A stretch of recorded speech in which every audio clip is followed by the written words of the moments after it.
Un film de Pedro Almodóvar est toujours un événement et il revient cette année avec son 23e opus autofiction. Alors est-ce que ce cru 2026 peut remporter la Palme d'Or? On vous dit ça dans un instant. O no quites esa parte del guión, te haré la vida imposible. Te ha vuelto loca. Si hay un final, no parece que vaya a ser feliz.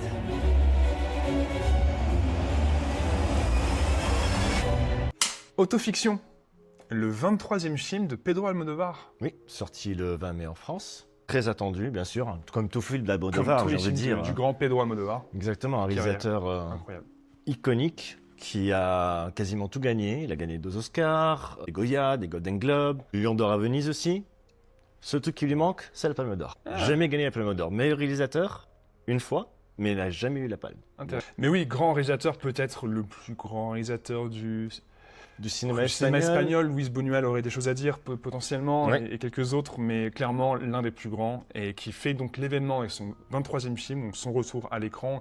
Il est sur un bon rythme en général de un film par an, tous les 2 ans. Après La Chambre d'à côté en 2024, Exactement. et juste avant ça, que je n'ai pas vu, moi j'ai pas vu La Chambre d'à côté, mais j'avais vu Mère parallèle, que j'ai beaucoup aimé. Bien sûr, parler de ce film, on va vous faire une critique en premier lieu, sans spoiler, et ensuite dans un second temps, peut-être avec un peu plus de spoiler. Oui. Avant ça, vous donner un peu de contexte, donc on peut peut-être se lancer là-dessus. Oui.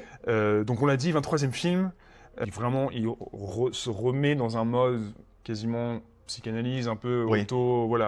auto-évaluation.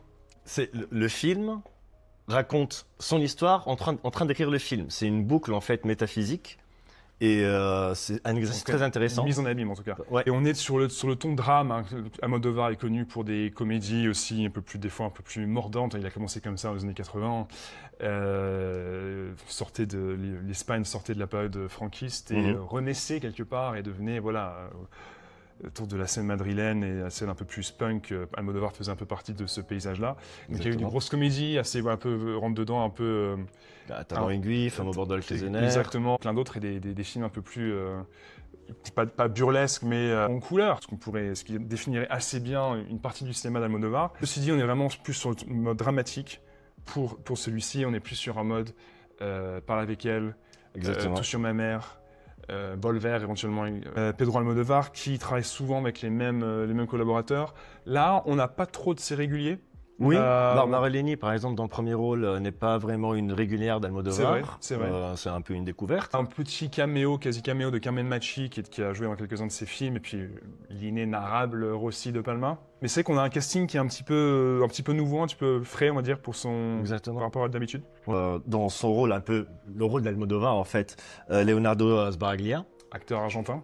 On retrouve aussi Aitana Sánchez-Rejon. Peut-être si tu nous fais un peu un tour d'horizon de l'histoire et ensuite... Oui, l'histoire d'Elsa, scénariste, qui revient dans sa famille pendant la période des fêtes à la suite d'un drame qui est survenu à ce moment-là. On va voir sa relation avec sa sœur, avec ses parents et la tension qui est en train de monter. Parce qu'à côté, il y a l'histoire de ce scénariste qui est en pleine panne créative et qui n'arrive plus vraiment à savoir ce qu'il veut dire, comment le dire, etc. Donc il commence à se nourrir de tout ce qu'il y a autour de lui pour pouvoir se débloquer et se remettre à écrire. Ça va créer un enchaînement avec énormément de tensions, des problèmes familiaux, etc. Donc c'est un vrai drame familial, mais aussi une réflexion sur la créativité, sur le processus créatif et la limite entre l'inspiration et le vampirisme émotionnel. Toi, qu'est-ce que tu en as pensé de ce film? Je trouvais l'exercice intéressant. Je pense pas que le film ait été accueilli comme il aurait dû, parce que l'exercice sur cette mise en abîme la boucle que raconte le film, passant du blocage en avançant, en s'inspirant de sa famille et l'impact que ça peut avoir sur son entourage aussi. En fait, si on oublie que c'est Almodóvar le réalisateur, pour moi, c'est un très très bon film. Le fait de savoir que c'est Almodóvar est limite pénalisant à ce niveau-là. Ouais, je vois ce que tu veux dire. C'est que forcément, c'est comme dès qu'on va voir un film d'un grand auteur, beaucoup d'attentes. Forcément, ces attentes jouent sur notre appréciation du film. Moi, de mon côté, effectivement, j'ai mis du temps avant de comprendre souvent ce qui se passait, tu vois, les personnages, quand on sortait de la phase de fiction, quand on entrait dans la réalité présente. C'est vrai. Je l'ai vu en espagnol, c'est pas forcément une excuse, mais j'ai mis une bonne moitié du film à me rendre compte que, ah ouais, d'accord, là, ok, ça, c'est l'histoire que je pense que c'est voulu. Hein. Je pense que c'est un peu voulu aussi, mais du coup, c'est assez... j'ai mis du temps à rentrer dans le film, j'ai mis du temps à me dire « Ah ok, c'est là que tu m'embarques ». Pour moi, l'intrigue du film met du temps à se dévoiler. ça peut être une force pour certains. Pour moi, ça m'a un peu laissé sur le côté. Almodovar a quand même des maniérismes et des effets de signature, des tics, selon que vous voulez présenter ça de façon positive ou négative. Alors la couleur rouge qui est quasiment dans chacun des plans, Oui. On l'a dit haut en couleur, mais le rouge c'est vraiment peut-être sa couleur la plus signature. Le rouge de l'Espagne. Lumière très théâtrale, tu sais, avec les lumières qui viennent sur les visages vraiment. Ouais. Quasiment, on a l'impression d'être devant une scène d'une pièce de théâtre. Ce ton aussi un peu désuet, je ne sais pas si je suis le seul à ressentir ça, j'ai vraiment l'impression que Almodovar le très souvent, qu'il y a la musique derrière, il y a un ton qui est quasiment, je vais le dire, classique, quasiment téléfilm, pardon. Ah, quasiment. Ok, wow. Je trouve que par moment, il a de l'interprétation qui est toujours un peu surjouée, la lumière, tout ça, il y a un côté qui est quasiment téléfilm par moment. Parce que les films d'Almodovar emportent l'adhésion en général par leurs propos, par leurs enjeux dramatiques. Au bout d'un moment, tu oublies les effets de style qui te sautent un peu au visage au début du film, le ton, la lumière, les décors, les couleurs, tout ça. Et le plus souvent, quand les enjeux te happent, tu te laisses savoir comme ça par ces tensions dramatiques, etc. Là, pour moi, ça a mis du temps à venir. Du coup, je suis resté un peu plus attentif aux effets de style qui m'ont un peu, en 2026, je sais pas, j'ai pas forcément adhéré, et ça m'a un peu laissé au dehors, personnellement. J'ai remarqué qu'au niveau photographie, par exemple, comparé à d'autres films que tu as mentionnés, comme Parle avec elle, comme Volver, le traitement de l'image est plus froid. Les couleurs sont vives, mais j'ai l'impression qu'il y a plus de bleu que d'habitude, où c'est dans les films d'Almodovar, c'est très chaud. Ça, pour le coup, ce que tu dis, le bleu, je l'avais ressenti dans Pain and Glory, Douleur et Gloire. Douleur et Gloire, oui, exact. Traitement un peu similaire. Okay. Mais c'est surtout, la ville de Madrid est une ville qui est très lumineuse. Oui. Et cette lumière-là, pour pouvoir la capter et pour pouvoir vraiment la traiter, le traitement d'Almodovar, c'était les couleurs, surtout le rouge et le vert dans ce cas-là, vu que ça se passe pendant les fêtes. Ils devraient être beaucoup plus criards. Là, on les voit, mais ils ne brillent pas autant que dans d'autres films, comme dans Volver, par exemple. C'est un traitement complètement différent. Mais de là à dire que c'est téléfilm, c'est dur. Je te trouve vraiment dur là. Non, je trouve que le ton qui est un peu désuet dans les films de Almodovar. C'est peut-être ça qui me fait dire téléfilm. Je trouve typiquement le caméo de Carmen Machi en début, quand elle est, tu sais, quand la femme médecin, quand on vient le voir, donc le personnage donc c'est Elsa. Je sais pas, je trouve cette scène fait vraiment, je trouve qu'il y a un côté désuet qui est parfois qui donne un peu un côté intemporel par moment dans le propos, dans les liens familiaux, dans les enjeux dramatiques que propose Almodovar. Et des fois, ça t'emporte totalement. Genre, ah oui, complètement. Parle avec elle, c'est un chef-d'œuvre. Tout sur ma mère, c'est extrêmement fort aussi. Volver également. Histoire parallèle, récemment, c'était très fort sur une grosse dénonciation des exactions du franquisme. Mais là, je sais pas. Je trouve que je suis resté un peu trop accroché à l'effet désuet. Comme le côté double narration, double intrigue. Intrigue parallèle, j'ai mis du temps à le capter, pour être honnête, j'ai mis du temps à comprendre ce qui se passait, donc ça m'a un peu laissé aussi un peu en dehors. Il y a quand même des scènes très fortes. Il y a des scènes très fortes, notamment à la fin, entre le personnage de Leonardo Sbaraglia, et donc, où ils se situent dans la vraie vie pour le film, donc pas dans la fiction, qu'imagine le personnage de Leonardo Sbaraglia, et le personnage de Aitana Sanchez Giron, donc qui, voilà, et c'est un personnage de la vie de l'auteur. Donc il y a des scènes très fortes vers la fin. Il y a aussi une scène dramatique, cette fois-ci de côté fiction, lorsque Elsa, jouée par Barbara Leni, apprend une terrible nouvelle. Exactement. Je trouve cette scène assez forte aussi. On en parlera peut-être plus dans les spoilers. Mais à part ça, je trouve que le film un peu décousu. Je pense que le côté double intrigue, certains vont aimer peut-être. Moi, ça m'a à la fois un peu perdu, et à la fois, tu vois, tu passes d'une intrigue, d'un moment, d'une scène qui t'intéresse, et tu reviens dans la fiction, après tu reviens dans la réalité. Je trouve que ça dessert un peu le rythme du film. Et du coup, dans l'ensemble, ça donne un film original, malgré tout, même si, paradoxalement, j'avais quand même déjà un peu l'impression d'avoir vu ce Almodovar-là. Je sais pas. Ensuite, j'ai pas de film à mentionner, mais j'ai un peu l'impression d'avoir déjà vu ça. Le côté, peut-être Douleur et gloire un petit peu, qui était vraiment son grand film de 2019 avec Antonio Banderas, qui était assez autobiographique déjà. J'ai un goût de déjà vu, même si le scénario est original, écrit par Almodovar. Toujours rendre hommage au film écrit et réalisé par de grands auteurs, c'est quand même un sacré travail, donc il y a quand même ça. Mais voilà, ça m'a un peu laissé de côté. Pour moi, c'est un film moyen. Du coup, au final, je donnerai 5 sur 10. Oh, d'accord.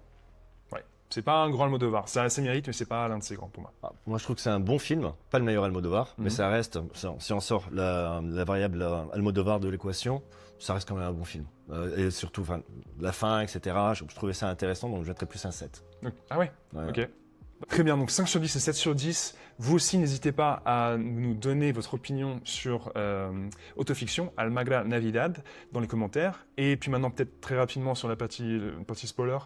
Ouais, enfin sur la partie spoiler, ce que je retiens, il y a deux parties principalement. Et donc il y a ce moment dans le film qui m'a marqué, c'est le moment où Monica en fait se rend compte de la trahison, se rend compte que en fait Raoul se sert de sa vie pour écrire son œuvre. Donc cette scène-là est d'une puissance, sans vraiment qu'Almodovar et son amour pour ses actrices, c'est pas un secret pour personne. Il sait les filmer dans leurs moments les plus glorieux, mais aussi dans leur plus grande détresse. Et cette scène-là cristallise vraiment cet amour qu'il a et la façon dont il a de transmettre. La scène dans le parc à la fin. Ouais. Je suis d'accord. Je voulais en parler aussi, c'est bien que tu en parles. Pour moi, c'est peut-être la scène du film. C'est peut-être la plus grande scène du film. Elle dure peut-être 10 minutes, un quart d'heure. Ouais. Elle dure assez longtemps. Donc voilà, donc Raoul effectivement et Monica, qui est une longue scène où ils sont dans un parc à Madrid et ils vont boire un verre et ils continuent à s'engueuler, ils s'assoient, ils se relèvent, etc. Donc c'est assez fort effectivement. C'est peut-être la scène du film et c'est pour moi cette scène-là qui éventuellement redonne un peu d'élan dans la deuxième partie du film. La scène où alors, dans la fiction, le personnage de Barbara Leni, donc Elsa, apprend la mort de sa mère en plein shooting pour son taf dans la pub, assez fort aussi ce moment-là. Oui. À côté de ça, tu vois, moi je l'ai pas forcément dit dans la partie d'avant, mais je trouve que le jeu des acteurs, je suis pas convaincu par tout le monde. Je trouve que Barbara Leni est bien, Oui. Leonardo Sbaraglia est bien. Aitana Sanchez, elle est bien dans l'ensemble. Elle a une ou deux scènes au milieu du film où elle m'a pas convaincu, un peu elle surjoue. Par contre, comment il s'appelle ce monsieur? Patrick Oviedo, Bonifacio, c'est le beau gosse. Ah oui. Oh non. Lui, alors tu vois, lui c'était les films, tu vois. C'est caricature.